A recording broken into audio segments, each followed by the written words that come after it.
Welcome to the first episode of Experiences of Insight. In today's episode, you will meet Lee and Dave, your hosts. You will hear from both of them perspectives on how they came together, as well as a little bit about their personal and professional journeys, lessons learned, and how that has affected the way they work and go through life. Also, you will get an insight into what you can expect going forward as a listener to our podcast. We hope you enjoy the show.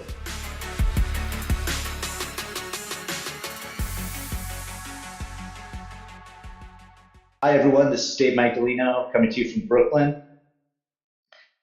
I am the founder and managing partner at Crystal Cove Consulting. And with us, we have Lee Duncan. Hello, that's me. Hi, Lee. You want to tell us a little bit about yourself? Yes. Where you physically are right now, Yes. as well as mentally, and tell us a little bit about your story. Okay, so I'm actually physically and mentally in Raleigh, North Carolina. So over by RTP, that's Research Triangle Park. There's a lot of companies here, and that's where I'm at. Okay. Lee, tell us a little bit about what you do for a living and what your role is right now, or where you're spending most of your time. So what I do for a living is I work for IBM. I've actually been working at IBM for 20 years. So it's pretty much everything I know. I did work for GE for a year before that.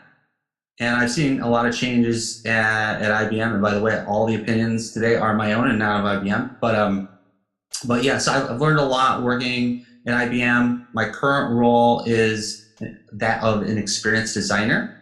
So how that's different than some of the other designers at IBM, because we have thousands, actually, probably close to 2,000 designers now at IBM as we scale design. But how I'm different is I'm part of an internal agency at IBM. And what we do is we take a look at, we're inward focused on the tools to create an optimal experience for IBMers and also for our business partners, et cetera. So one of the things I think we should, not to let the cat out of the bag too early here, but we wanted to, for everybody listening and checking us out, Lee and I are running an experiment, if you will, and we wanted to have a couple of discussions going forward, and we internally met, we did some pre-planning to give this a little bit of form, and we're going to begin today's episode, the first one, with some introductions. And I think one of the critical things for anybody listening, this is really a chance for us to not only express some opinions that are our own, and invite some people to the conversation to complement, to have a dialogue with us, complement these discussions. The key thing is just please bear in mind that this is really, these are our own thoughts, and the conversations hopefully will take a life of their own. So on that concept of your journey, you mentioned GE and you mentioned IBM. Tell us if you could, or share with us a little bit about some of the lessons learned. Maybe it was professionally, maybe it was personally, which resulted in some change professionally. Tell us a little bit about your journey, Lee. Yeah, I can tell you, starting at IBM, when I first came in, I was convinced I had all the answers, and that, if anyone wanted to be successful, all they had to do was listen to me. That actually turned out to be wrong. Surprising. On a number of levels. One, because I was wrong. I needed a lot more experience. I needed a lot of hands-on experience. And it's not a way to develop teams and to get people to buy into, your idea. And so that was a huge mistake, and one that actually took me quite a bit of time to get over and figure out. But luckily, I was able to observe other people that were doing it right, and I was able to also get some mentors that provide guidance on how do you actually get stuff done in a large company. And over time, I was willing to listen to that advice and apply those lessons. And as I did that, I became more and more successful. So can you talk to us a little bit about, and I'm interested to know how that feedback was presented to you. Was it through, the yearly review process that you had internally, or was it somebody, a friend that said, "Hey, Lee, you're the brightest guy. Maybe there's one knob that you could focus on or adjust that would really make you that much more effective as a professional, or maybe even open you up personally." What was that turning point for you? So in the beginning, it was non-direct communications and non-direct signaling, where I would have an idea and there really weren't any buyers into it. And I think there's a really interesting quote that goes something like this: "Imagine what we could accomplish if no one was concerned about getting the credit." Mhm. And I imagine those early days, I was really concerned about getting the credit. At least that was how people were reading the way I was acting. This is something I was going to start, it's something I was going to own, and something that I was going to be recognized for. And I wasn't willing in those early days to give out shares of equity in that idea. Um, that took a long time to figure out because A, I came up with the idea, so why shouldn't I be recognized for it? But there's so much more that goes into success than just the idea. Actually, the idea is the starting place. It's the ultimate starting place. The hard, getting successful is actually getting stuff done. And the people that can figure out how to get stuff done actually are a lot more successful, and certainly more successful than the person that thinks they have a bright idea. And in the early days, I had to, I was in denial, I'm sure, where I couldn't organize teams that well. I couldn't get people excited about it. And they didn't work out. And eventually, as I said, as I became more open to listening, I brought on the mentors. I observed people in the wild be successful, and I watched how they do it. And luckily, over time, I was able to take it in and course correct on how I handled problems, how I handled teaming, who I involved in the teams, and I'm still on a journey, but I'm definitely improved. That's good. And I'm going to take a step back, and I'm going to introduce for anybody that's listening, and just for the record, wanted to introduce that, for those of you that aren't aware of this, Lee and I have known each other since we were younger. And it's really an interesting story because we share some adventures together. And even at a young age, general curiosity for the world and trying things, and certain appreciation for things like nature and working with people and people in general and the goodwill of people. And we lucked out, I would say, about a year ago, almost to the day, maybe, give or take a couple of days here or there, with a chance encounter in Grand Central as you were heading home from doing some work here in New York.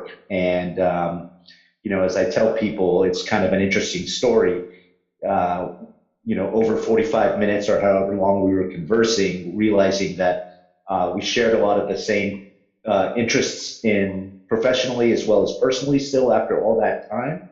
And we really looked at this as an opportunity to reconnect on a personal level. And that's, I selfishly and kind of think about it as like, it's really been exciting to have somebody that you already have established trust with, that you can communicate and share ideas with, and discuss things over the past year. It's been a really exciting second coming of this friendship and relationship, and really am thankful to have you starting this discussion. So, wanted to tell some people about, similar to you, my journey. Um, it had started in banking and financial services. At a point in time, I spent about almost half of my career in that space, and unfortunately, I was shown a particular way to work and think about things, and very task oriented. And as I got more and more experienced in my career, started getting involved and having more skin in the game from a decision perspective as I gained more experience and determining the strategy and the path forward a lot of times. As I got more experience, I was enabled to have those discussions. And one of the things I'd say over the better part of 3 years, like you kind of said, was opening up this concept of, not taking the credit for things. It's the team's outcome. It's the team's effort, and really kind of checking my ego at the door on a daily basis has really kind of made my work life balance and kind of the way I view work and I've been working that much more fulfilling, because one of the critical components that's always been with me as a person has been the willingness and want to work with people and really getting a lot of value out of that.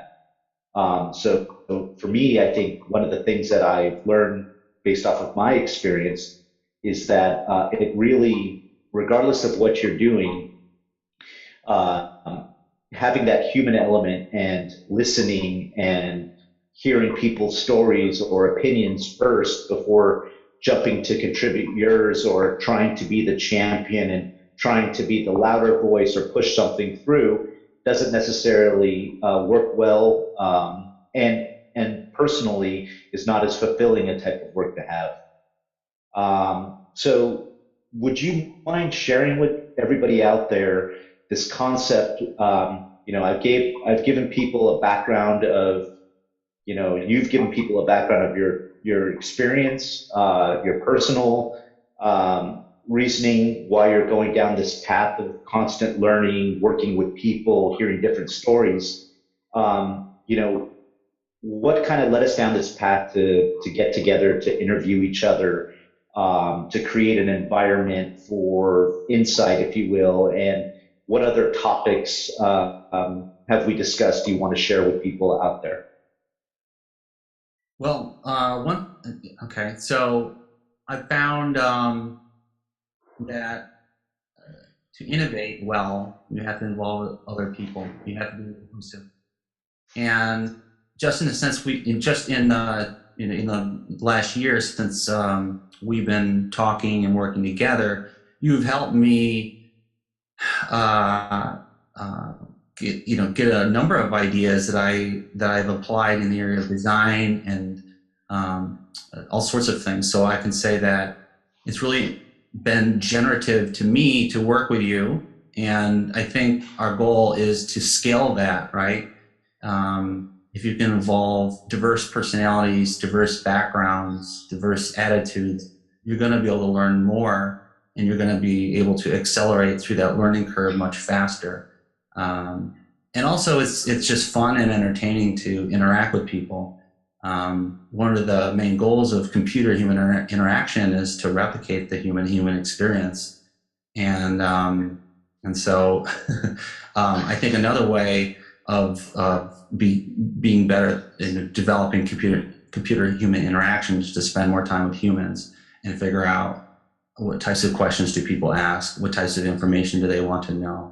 And just getting exposure hours with other people, I think, will make you a better person, more humble, a better communicator, more interesting, and a better cook. And that last part I just threw in. Anyway. Let me ask you something on that point about insights, experiences. How do you have a way of identifying those pockets of information or pockets, little nuggets, if you will, of insight from people as you're going through your day to day or your travels or within your organization? Anything that you could share with us about how you actually look for insights, or maybe some of the tools, or what's your outlook when you're out there in the world?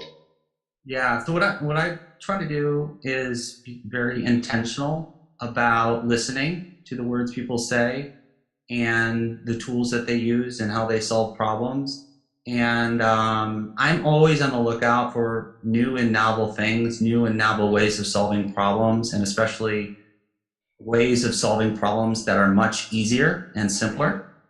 And yeah, so that's how I spend a lot of my time. Is I'm always trying to listen carefully to how people are using these methods, or kind of splicing together different disciplines and backgrounds to come up with novel insights.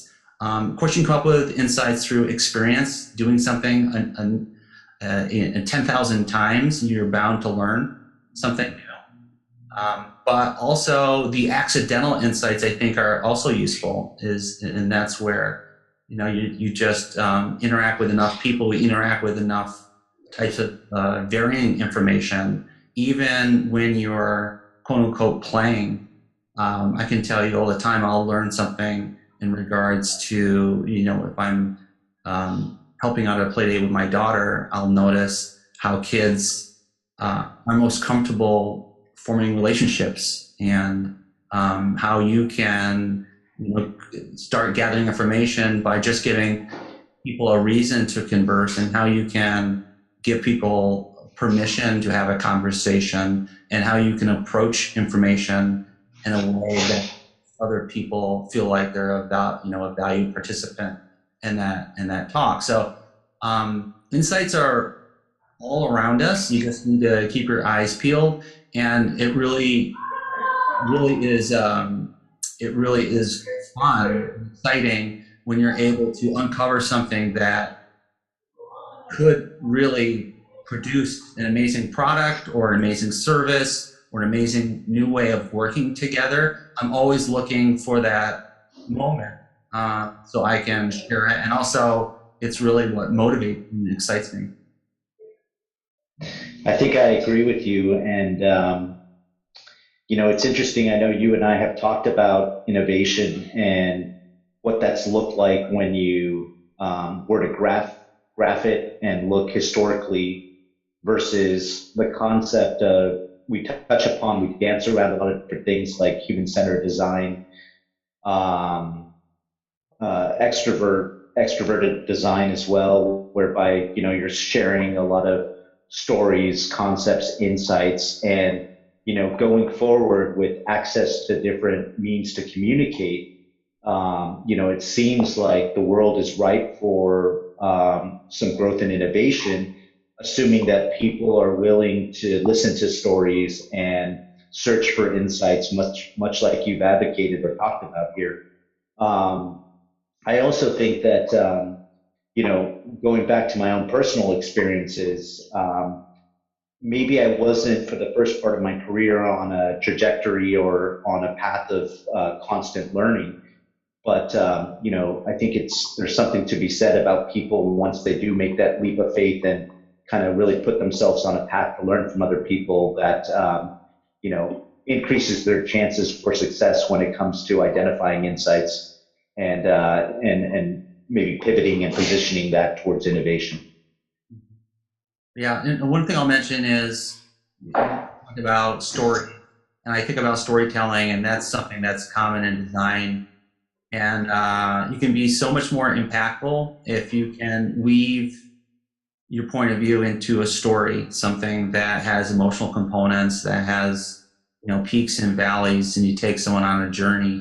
There's going to be way more hooks when that person hearing what you have to say. They're going to be so much more likely to remember it, and you're going to have such a higher degree of potential for affecting them, because persuasion, being able to positively persuade people so they can recognize what the right answer is and they can recognize how to take action. That's another component that I'm always watching and observing, is how people tell stories, what they choose to tell in their story, and how you can convey and message your ideas in the most impactful way. So you made me think about something like, what if you wanted to share with somebody, like I'm constantly documenting and trying to capture as I go throughout the day to day things that come up in my mind and decide if I need to act on them or where they fit into what I'm focusing on or how they make their way into my own mental backlog. What do you do? What does Lee Duncan do when he identifies an insight or something that he wants to spend a little bit more time on? Do you have a process for handling that? Yeah, I do. It's funny. A lot of times I will, especially in the middle of the night or in the morning, I'll think I have a great idea, but after I've allowed my logical frontal cortex to process it, I find out it was super crazy. But I'm a big believer in the area of being really divergent and thinking about a range of solutions. And sometimes I really push that. I'll go with some super ultra divergent solutions. But I keep a journal, piece of paper handy by me all the time. And a lot of times I'll keep a piece of paper in my pocket. It's pretty strange, but especially if you leave it in there and you wash your clothes. But I have a piece of paper in my pocket, usually something to write with, because that moment will come and go quite quickly. And if I don't write it down, it's gone. I know some people are also use their phone, but it's a better experience for me and easier if I just know I have it. And then to finish off that process, I have a bowl that I dump all my ideas in, and then I usually allow my my brain to process it a little further. Sometimes I improve and iterate on it if I am intentional about not thinking about it, and then in a day or two I put them all out and I figure out which ones do I want to take action on, because getting back to the beginning, your idea is only as good as your ability to take action. And it's more important usually to take action than actually being right. Those are borrowed sayings from a number of different agencies. So anyway, I find the one I think has the most traction and the highest potential, and then I challenge myself with what's my next immediate action to make this real. And so that's my process. I try to be extremely broad, generative, always have something around me to write things down. I put them in a collection area, and then I reflect on them and apply the critical mind after a day or two, and then iterate on it, and then I challenge myself to take action. Mm-hmm. I've been finding real useful this tool called Real Time Board, and for the better part of a year, it's on the desktop in the office. I have a version, an instance on my laptop as well as my mobile device, and it allows me to capture that idea, and it's arranged in a manner that I kind of go through like a backlog and just kind of prioritize things or see what I'm currently working on at any point in time. So that's been one of the tools that I've been using to keep myself honest. And, I think if you've been in this business, going back to like the benefit of experience, the discipline and the approach and finding something that works for you and putting in place a repeatable process and being disciplined about that is really key. I know for me, it's been key to be successful, just keep things on track and, kind of on a personal note, freeing up my capacity and my time to spend with my family, which I know you're a family man as well. And, I probably think that that's the only way you keep everything all together. Otherwise, it'd be hard to manage all that. I had a question. Do you have any more on enablers around just generally speaking about identifying insights or different things that you've come across? I think with information and the availability of it in this day and age, it's really easy to kind of pick your poison, or, you log in, you do a search for something, or, you may know a few people professionally that have been advocating one source or form for thoughts to be shared. Any enablers out there that you feel are worth discussing or talking, or even like you and I joke about certain things you can do from say you're into homeopathy, certain things that definitely, I know that's probably some of the listeners don't notice about you, but you do have put a lot of time and focus on your body health, natural remedies to make you work more effectively, which I think is very admirable and would be interesting for people to hear some of the tools that you use? Yeah, I do a lot to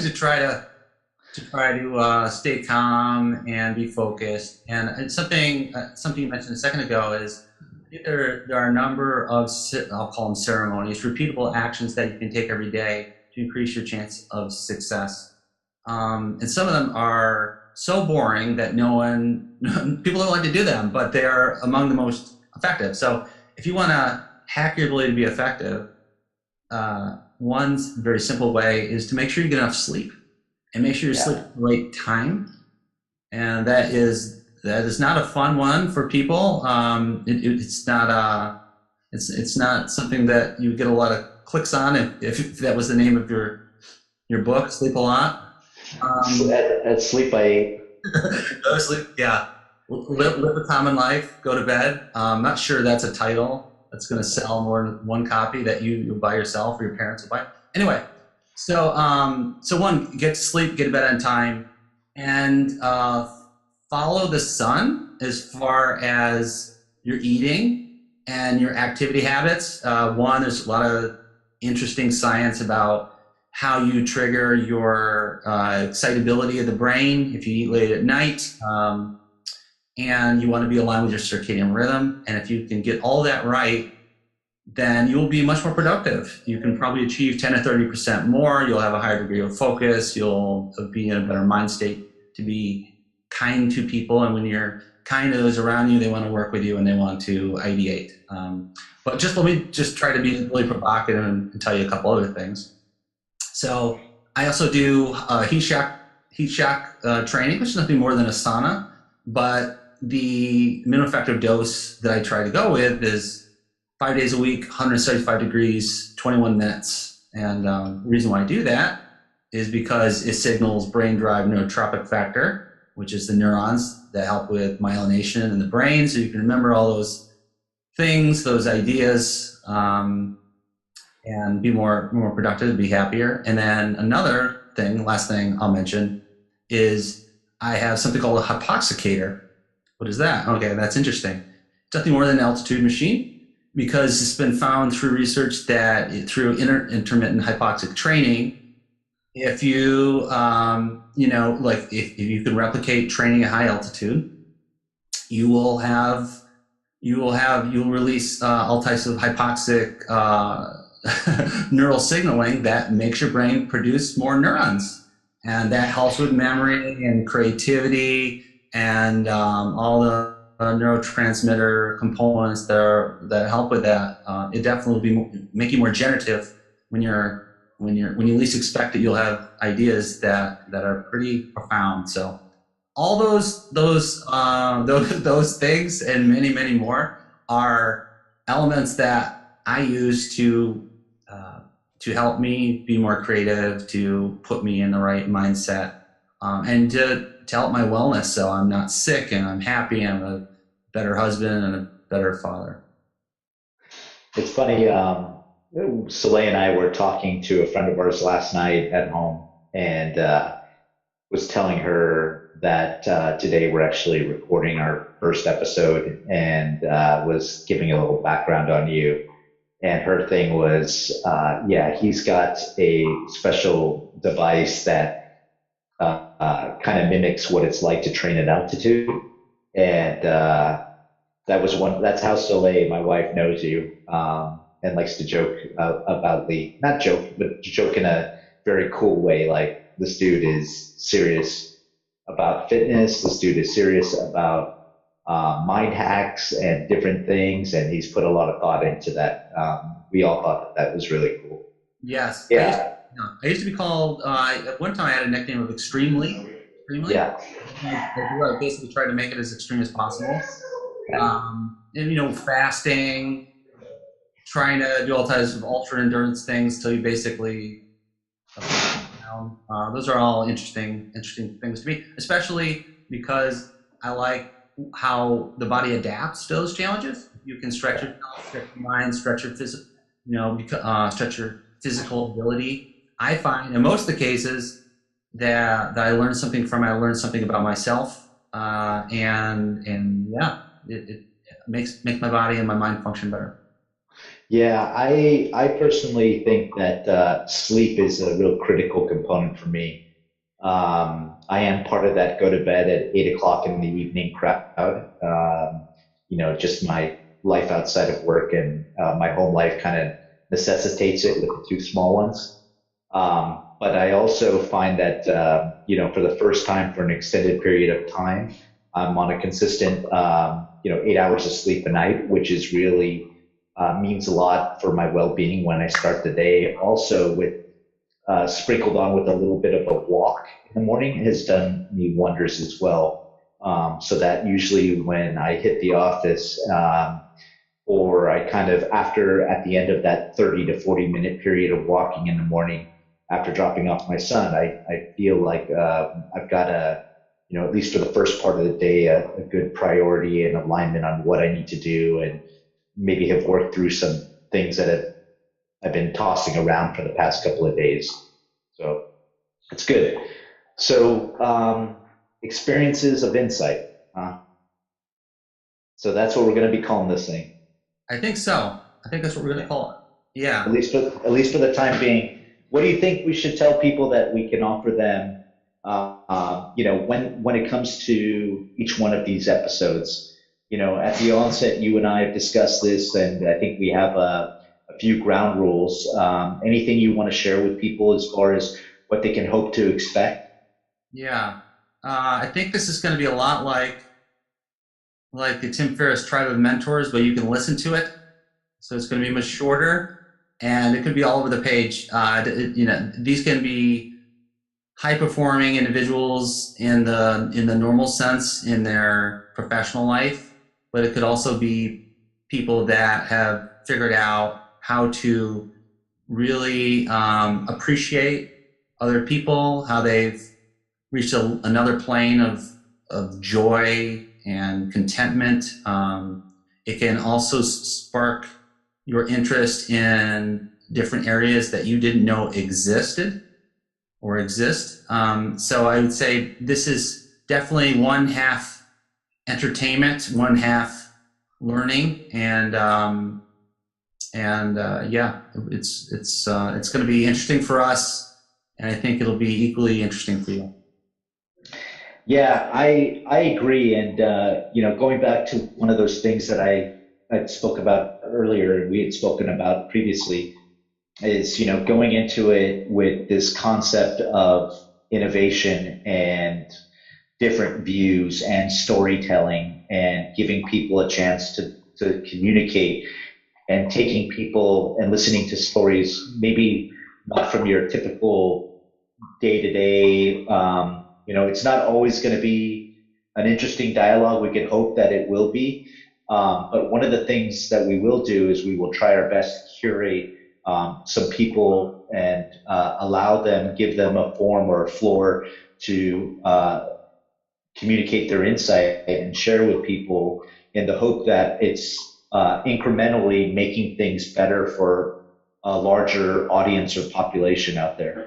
And who knows, maybe a couple months down the road, we'll reevaluate that as we get different feedback and hear from different people and maybe get some suggestions of different guests that would like to come on and have a dialogue with us. But I think right now we're pretty much setting the stage for a great working podcast and something from which to start from. And this as well, Lee. I couldn't ask for a better host, and thank time and thought and participating in this little experiment. Likewise, yeah, same. And I'm really excited about our ability to ask questions and hopefully get some really amazing answers and accelerate the insights that the folks that we have on our podcast have. All right. Well, I'd like to thank you again and thank those of you that are listening out there. Thank you very much for taking the time to check us out. Initially, Lee and I discussed once we get this out there up and running, we're going to be on a regular cadence, and we have a few guests already lined up, and we will be dedicating this podcast to bringing you a really nice motley crew of individuals that could provide us these experiences of insight. We look forward to you coming along with us on this journey. And shortly, you should be able to find, with the link to this episode, a path through which to reach us directly, provide feedback, as well as suggestions for potential topics that you would like to see or like to see us address or discuss with people. And we look forward to bringing all that content to you. All right. Thank you very much. Okay. Bye-bye. Bye. From Lee and I wanted to thank you for joining us today. You can visit our landing page for our contact information in the event that you have any feedback, suggestions, or just want to say hi. That's experiencesofinsight.com. Bye.